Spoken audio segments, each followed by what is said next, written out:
नमस्कार। विपक्षी गठबंधन इंडिया की रांची की रैली में वही सुनने को मिला जो पीछे कई साल से सुनते आ रहे। लोकतंत्र खतरे में है, संविधान खतरे में है। कांग्रेस और उसके सहयोगी दल कई वर्षों से सिर्फ यही बात बोलते जा रहे हैं। आम चुनावों की घोषणा होने के साथ इन दलों ने इसे एक अपना मुख्य मुद्दा बना लिया है कि यदि नरेंद्र मोदी की सत्ता में वापसी हुई तो इस बार के आम चुनाव आखिरी लोकसभा चुनाव होंगे और संविधान का बचना भी मुश्किल है, लोकतंत्र खतरे में पड़ जाएगा।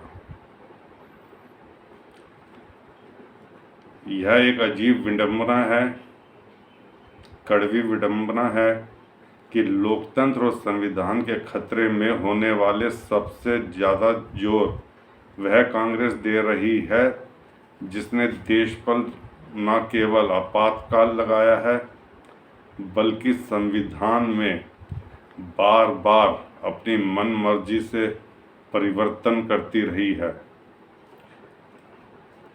आपातकाल का दौर गुजरे कई दशक हो चुके हैं, लेकिन भारत के मानस में वह अभी भी अंकित है।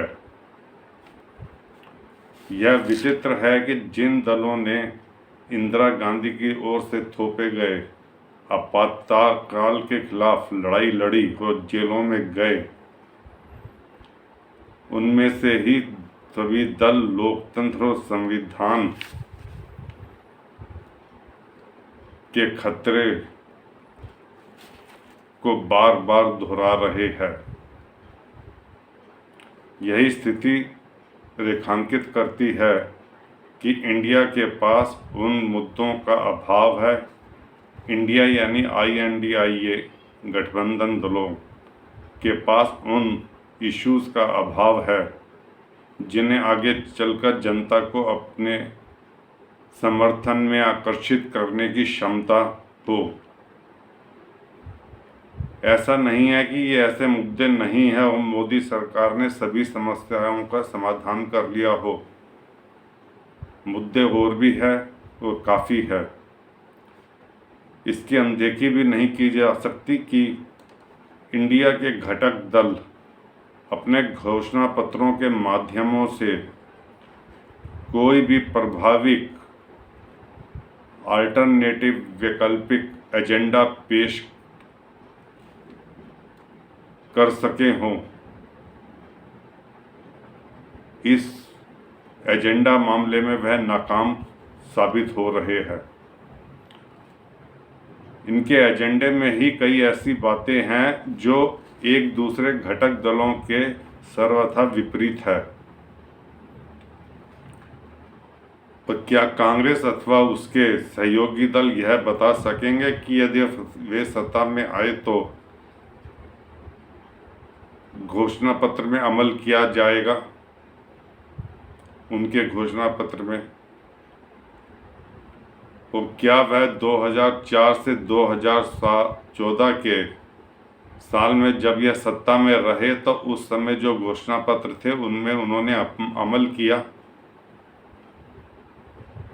यह भी बताना होगा। यह बताने में वह इस समय नाकाम है, इसलिए कोई एजेंडा पेश नहीं कर पा रहे।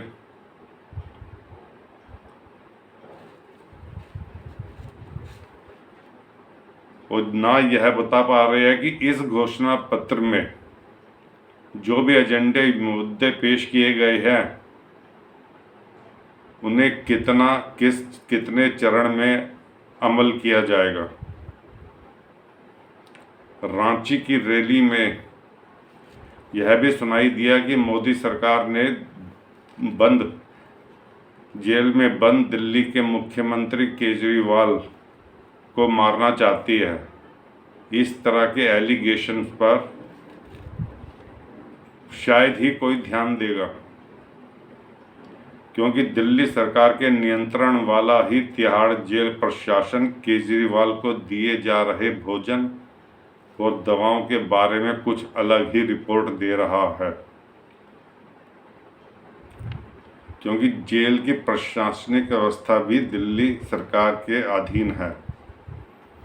यह ठीक है कि चुनावों के दौरान राजनीतिक दल एक दूसरे पर तरह तरह के आरोप लगाते हैं, लेकिन यदि वह तर्कसंगत, तार्किक हो, जनता के गले उतरने वाले ना हों, तो फिर यह केवल सिर्फ मीडिया की खबरों का ही हिस्सा बन जाएंगे। रांची की रैली में जहां सुनीता केजरीवाल ने दिल्ली के मुख्यमंत्री को मोदी सरकार से खतरा बताकर सिंपैथी पाने की कोशिश की है, वहीं दूसरी ओर उन्हीं की तरह भ्रष्टाचार के आरोप में जेल में बंद झारखंड के पूर्व मुख्यमंत्री हेमंत सोरेन की पत्नी ने यह कहकर अपने समर्थन में माहौल बनाने की कोशिश की है कि भारतीय जनता पार्टी यदि सत्ता में आ गई तो आदिवासी समाज के लिए बड़ा खतरा उत्पन्न हो जाएगा। अच्छा यही है कि इंडिया के घटक दल यह समझे कि इस तरह की घिसी पिटी बातों और जिन बातों का कोई प्रभाव ना हो, उनको करने से या आरोप लगाने से आम चुनावों में उनके समर्थन में कोई बात बनने वाली है, ऐसा होना बहुत मुश्किल है।